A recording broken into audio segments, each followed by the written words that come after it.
Sauen noch hin schwätzen und klettern, hat einmal eine grosse, dicke Sau gelebt. Die hat 3 Kinder gehabt. Das waren natürlich auch Säule. Und die Säule haben den ganzen Tag gefressen.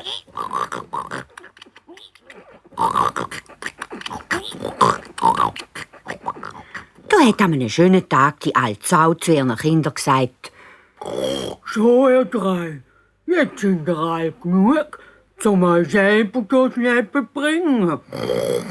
Geht ins Feld raus, sonst fressen ihr meine Ratzen kahl.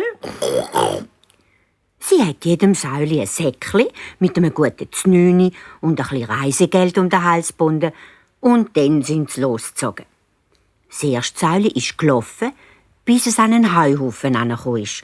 Da hat es gedacht: Den Heuhaufen könnte ich gerade als Hütte brauchen.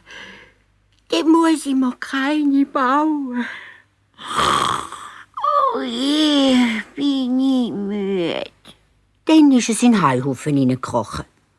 Nur das Schwänzli hatte keinen Platz gehabt. Das hat es einfach hinten rausgestreckt. Das zweite Säuli ist ein bisschen weiter gelaufen, bis es an einen Laubhaufen herangekommen ist.